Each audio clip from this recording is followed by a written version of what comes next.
Ubisoft is dead. It's this close to full on shutting down. Best case scenario at this point is honestly that it gets gutted and sold for spare parts, so the investors recoup at least a little bit of their losses at this point. The 10-cent bailout plan with the Gilmos is obviously going to go nowhere because they got sued in Europe, and yeah, Europe's not going to let China literally do anything and get any type of power here. So that thing is going to be completely thrown out the window. Or alternatively, the investors are gonna, effectively take that 12 billion that Tencent is planning to flood into Ubisoft to pay off the debts, and that 12 billion is gonna be used to pay out the investors so they can leave the sinking ship that's Ubisoft. And it doesn't matter which way you honestly put it. Ubisoft is not leaving this situation out unscathed. Massive change is already upon us, and it's happening. Do you want it or not? And I honestly think this is just the start. The triple A games industry is complete trash at this point, and most of us can see it. We can see it for what it is. It hates the players. It wants to tell us what we should do, what we should like and should not do. It completely is trying to ignore that it's, a hobby. It's a pastime, not a moral compass, which all these companies seem to think that they are moral arbiters of truth. Just dumb, and no one likes that. No one wants them to be that. And well, if you look at past in the 4 years or so, how many AAA successes do we have? None. Almost none. Okay? You can just look at your typical Call of Duty succeeding. But other than that, it's just the double A industry completely taking over. Baldur's Gate 3, Claire Obscure Expedition 33, and many, many, many other double A productions are completely wiping the field currently. And I can't wait for a change. Ubisoft used to be the name in open world games. For better or for worse, they perfected the climb a tower, reveal the map, rinse and repeat formula that dominated the 2010s. I mean, True. Breath of the Wild, considered to be one of the most Fanboy Link, you know it's true. influential games in the modern era, is downstream of that formula. Assassin's Creed, Far Cry, Watch Dogs, they weren't just franchise, they were kind of the genre, but somewhere between the 400th. No one liked Watch Dogs, though. The Watch Dogs was an absolute failure. Assassin's Creed. If we continue, one of us will die. Something went weird. In 2024, Ubisoft was supposed to be bouncing back after a few rough years plagued by internal scandals. That video of the dog was AI. Oh, that felt so wrong. Mass layoffs, game delays, and a creative identity crisis that would make Square Enix blush. The narrative shifted. Assassin's Creed Shadows was finally happening. A long-awaited... Bro, what do you mean the narrative shifted, okay? Maybe we didn't ask for this narrative shift, okay? Listen, Assassin's Creed, but Japan is a super soy pog face. Not gonna lie, everyone wanted it. This was supposed to be the move that makes billions. But instead of making billions, it made barely hundreds. This is how poor Assassin's Creed Shadows performed, okay? And how much everyone hated it. Literally, you either get to play as a femboy-looking vomit that no one likes, or a black dude slaughtering native Japanese and then blackening the historic royal family of Japan. Or being gay, if you prefer. I mean, pick your poison at this point. It doesn't matter, okay? How Ubisoft managed to take an idea that easily should have made $1 billion in sales and make negative 5 pennies, I don't know, but there must be a record that they can get for that at least. Feudal Japan Assassin's Creed game promising dual protagonists, a stealth action balance, and a lot of hype. Like, Ubisoft hyped this thing like it was going to be Avengers Endgame for them. But once the dust settled and the financial reports dropped, Ubisoft refused to give a simple answer to a simple question: how many copies did it sell? What was the result? On Assassin's Creed Shadows, we don't disclose units sold. There's a growing suspicion that Ubisoft's big comeback might just I told you this. I told you, okay? It's either you believe me, who says this shit sold 0 copies, or you believe the people that are claiming this is selling better than Valhalla and Odyssey. And by the way, if you use those numbers, I did the math.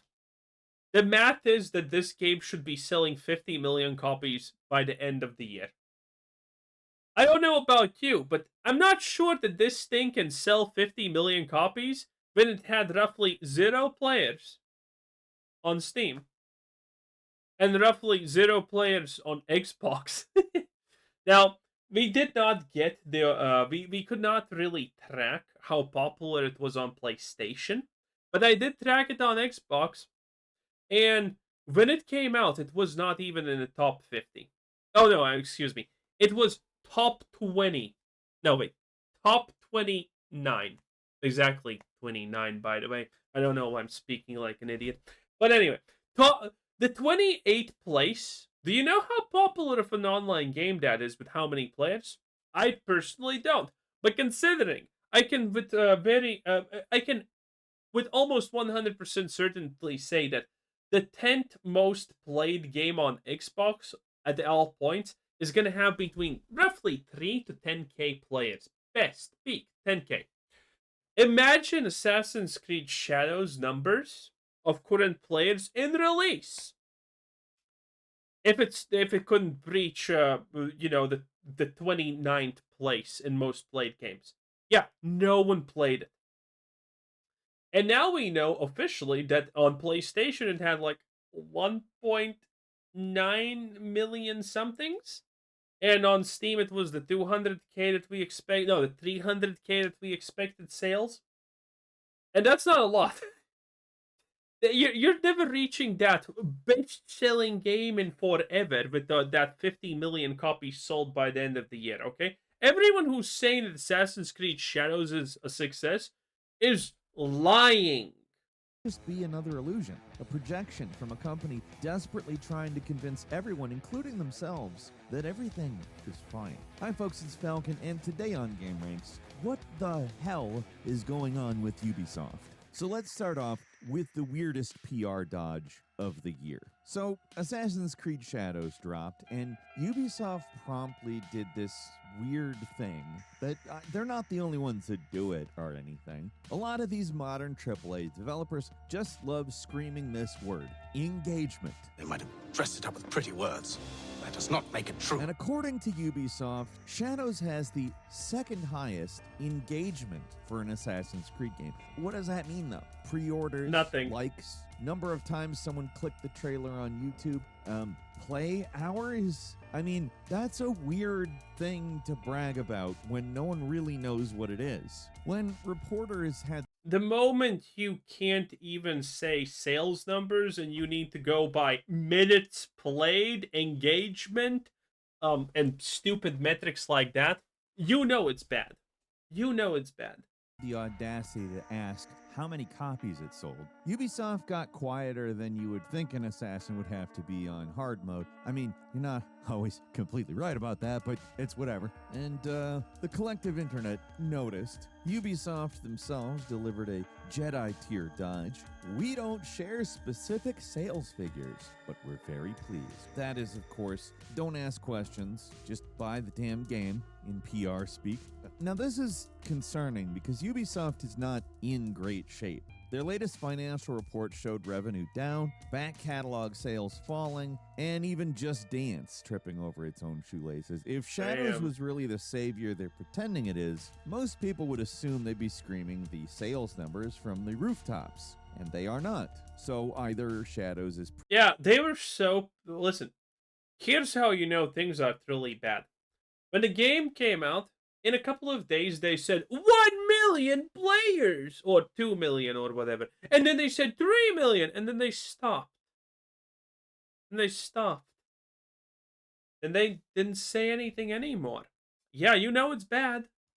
printing money and Ubisoft is being shy for fun, which is, to be fair, what I would do if I were printing money. People don't need to know about my money. I'm also not printing money, so maybe I would be bragging about it. I don't know. But they're either doing that and they're being shy for fun, I guess, or they're redefining success. How very postmodern of them. So, right after this weird PR dance that feels, I don't know, like a bad sitcom almost. Right after that. Bro, what are these? Okay, listen, I have never played Just Dance because I have some modicum of self-respect still. But this is horrible, okay? You can do so much better than this. So this is so bad. This is not even a dance. Whoa, come on. I don't know, like a bad sitcom almost. Right after that, they reintroduced Charlie Guillermo. Anyways, our man Charlie left back in 2021 to pursue other opportunities. Other opportunities being a Web3 gaming company called Unagi, which they appear to be a DeFi, which is decentralized finance blockchain company that I mean, yeah, that sounds about right for Ubisoft. is also a leading Web3 gaming studio. I don't think I want to research that any further. I don't know what's going to end up in all that personal information they sell to everybody. Best case scenario, I get a bunch of crypto ads. Charlie's the son of the CEO of Ubisoft. Anyway, before NFT Fantasy Sports or whatever the hell he was doing with Unagi, he was actually the co-head of the mobile studio at Ubisoft called Owlant. Owlant made a game called Tom Clancy's Elite Squad that depicted a fictional terrorist group that used imagery that was very, very similar to the Black Lives Wait, that's based. Whoa, holy Ubisoft, what do you mean?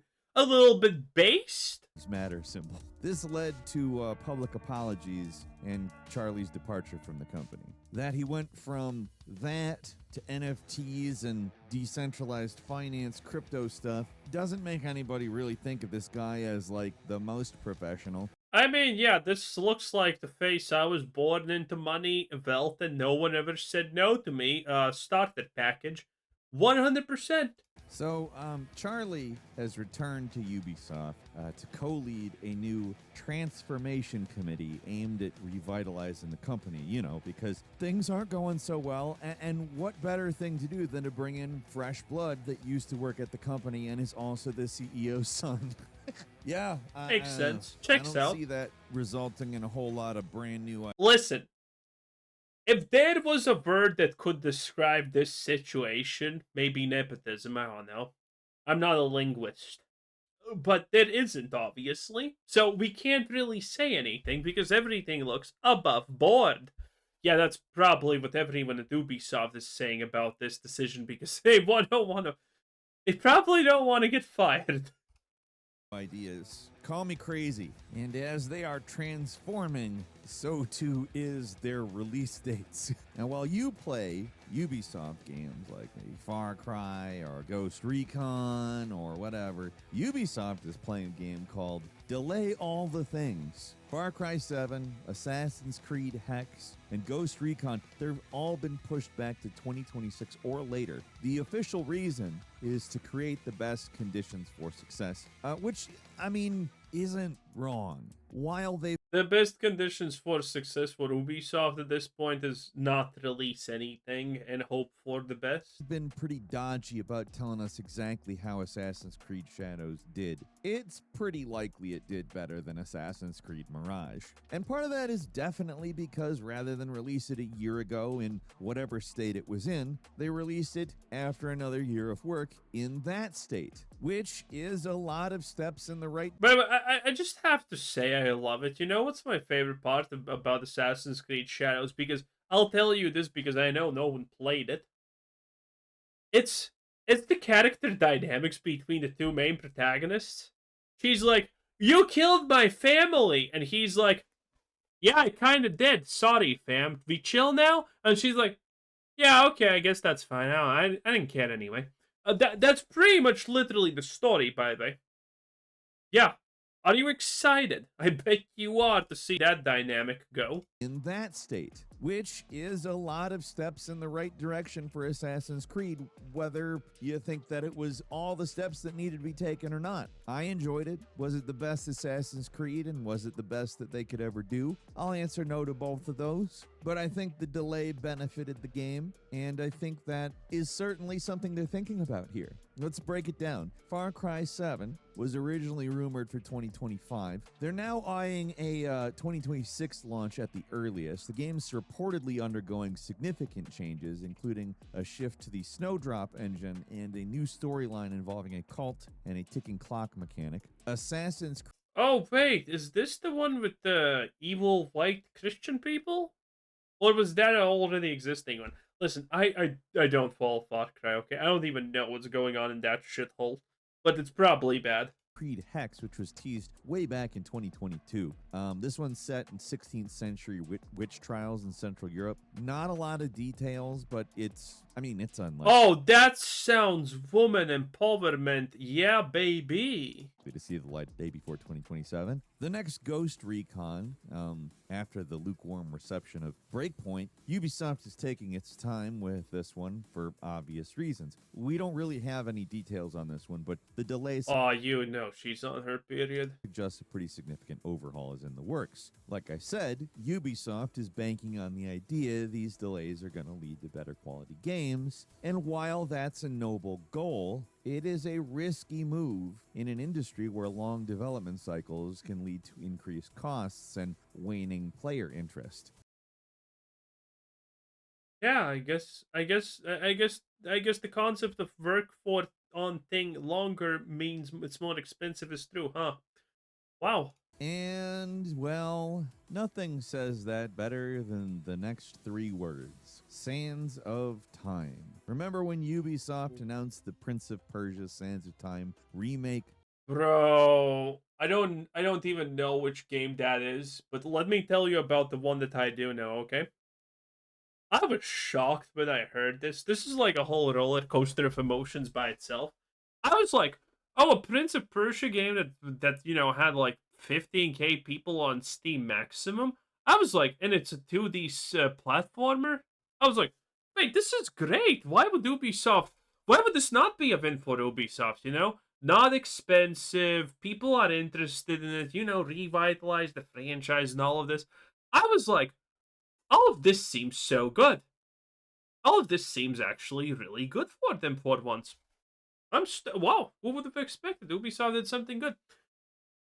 And we're watching the video and I'm like, wait, why is he talking about this like it was a failure? What do you mean? This game, 15K players peak playing, and this game probably costed, what, 30 million, 40 million? And then I Google it.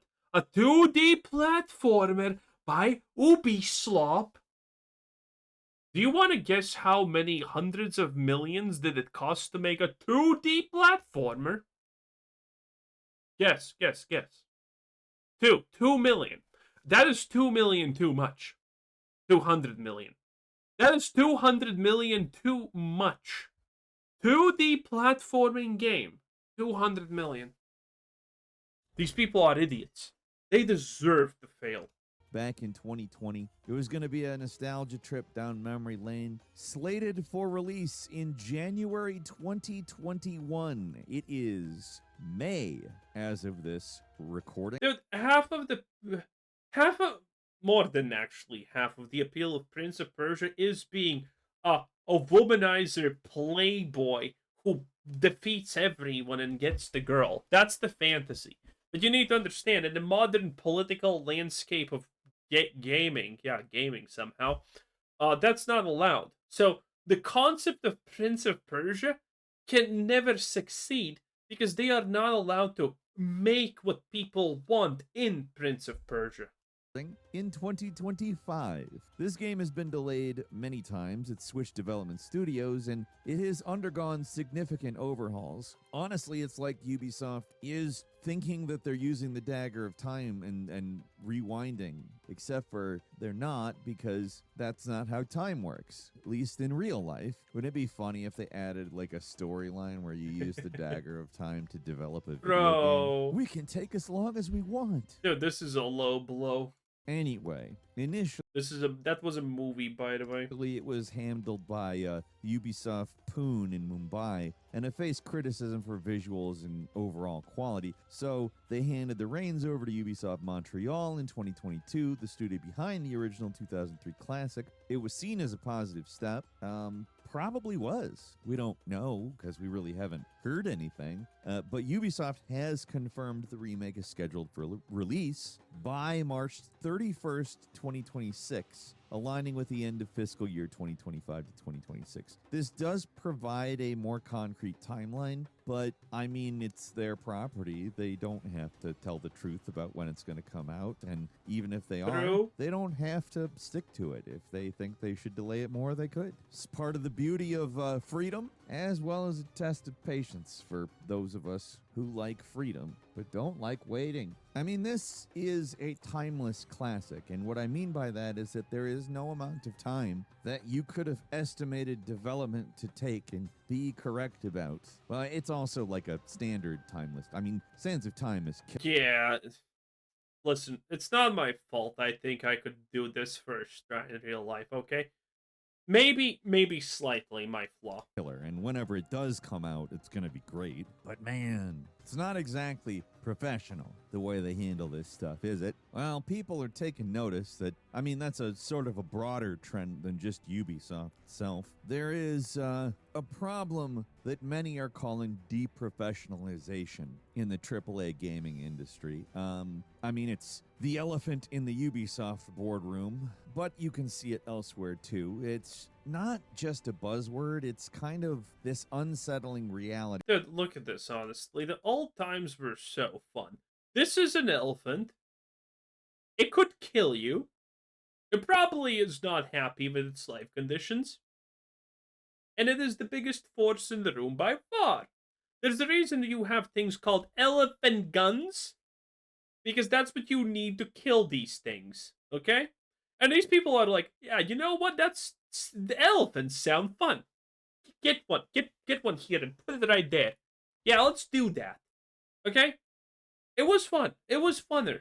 It's not just a buzzword, it's kind of this unsettling reality that's turning game development from a job, nay, a profession, into a gig economy free-for-all. At events like PAX East 2025, the shift was absolutely palpable. The show floor was once dominated by major publishers and felt like a ghost town, to be frank. Attendees noticed the absence of significant exhibitors and a lack of engaging content, and honestly, a lot of people call it one of the saddest conventions they can remember. And everyone still remembers DashCon. We haven't forgot DashCon. Doesn't mean PAX East 2025 was chipper, but it's not really about an event per se. The event is kind of the forward-facing evidence of the thing that's happening. Ubisoft... I'm texting if you couldn't figure that one out, because that's important. Okay?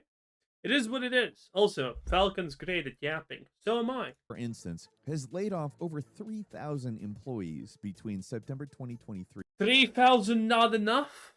and December 2024. They've More! replaced these stable long-term employment opportunities with short-term contracts and freelance gigs. This is, of course, not even exclusive to gaming. If you wonder what the hell ever happened to unions, benefits, and stability, the words that you can easily answer this with are gig work. Gig work allows employers to, well, not have employees, more or less. Oh god. Don't even get me started on this. Listen. All I'm gonna say about this, honestly, is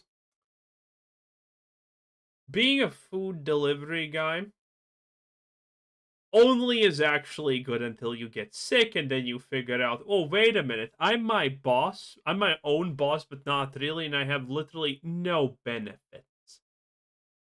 Yeah, being a being a cab driver and all of that shit, kind of nice until you figured out, oh, wait a minute, I'm like that stupid YouTuber guy that you're currently watching who needs to work Sundays and Saturdays also because reasons. Also, I'm addicted to work, obviously.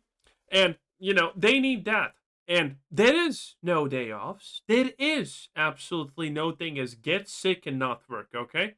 Being an Uber driver is really cool until it's not because you're sick and then you understand, oh, wait a minute. Financial freedom doing this shit was a lie. That's how this works. Anyway, that was Game Ranks. Ubisoft is dead. We kind of know it. We kind of felt it. And most of us are happy for it.